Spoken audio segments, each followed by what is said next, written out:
যে কাফের কাফের কাদিয়ানী সম্প্রদায়রা কাফের। কারণ কাদিয়ানী সম্প্রদায় তারা কোরআন সমস্ত টোটাল কোরআন মানে, কিন্তু সূরা আহজাবের 40 নম্বর আয়াতের শেষের একটা অংশ তারা মানে না। সেটা হলো মা কানা মুহাম্মাদুন আবা আহাদিন মিন রিজালিকুম ওয়ালাকিন রাসূলুল্লাহ ওয়া খাতামান নাবিয়্যিন। আল্লাহ পাক রব্বুল আলামিন ডাক দিয়ে বলতেছেন, মুহাম্মদ সাল্লাল্লাহু আলাইহি সাল্লাম তোমাদের ভিতরে কোন যুবকের পিতা এবং তোমাদের তিনি শেষ নবী। আল্লাহু আকবার বলেন। আয়াতের ভিতরে বলা হলো যে মুহাম্মদ সাল্লাল্লাহু আলাইহি সাল্লাম তোমাদের ভিতরে কোন যুবকের পিতা নন এবং মুহাম্মদ রাসূলুল্লাহ সাল্লাল্লাহু আলাইহি সাল্লাম খাতামান নাবিয়্যিন তোমাদের শেষ নবী। হাদিসের ভিতরে আসছে লা নাবিয়্যা বাদি, রাসূলের পরে কোনো নবী নাই।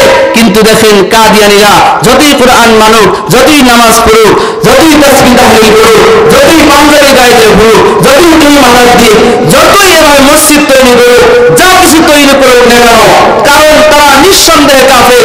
কারণ তারা ইমানে মুফাসসালের 3 নম্বর অংশ তারা মানে না। তারা কোরআনের সূরা আহজাবের 40 নম্বর আয়াতের শেষের অংশ মানে না। নিঃসন্দেহে দলিল ছাড়া তারা কাফের।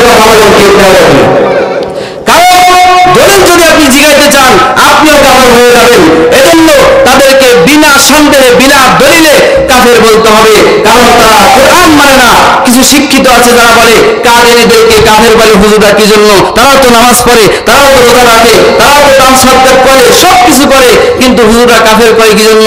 তোমার জেনে নেওয়া উচিত তারা কোরআনকে মানে না, তারা কোরআনকে বিশ্বাস করে না, তারা নিঃসন্দেহে কাফের। ঠিক না? এখানে কোনো দলমত নেই। আওয়ামী লীগ হতে পারে, বিএনপি হতে পারে, জাতীয় দল হতে পারে, হেফাজতুল ইসলাম হতে পারে, চরমনাই হতে পারে, যে যে দাবি করেন না কেন, ইমানের দাবিতে আমরা সবাই একমত।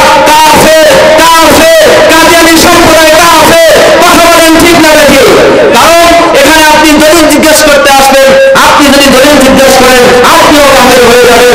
কারণ তারা কোরআনকে মানে না। এখানে দলিল দেওয়ার কোনো বিষয় আছে না। কথা বলেন ঠিক না?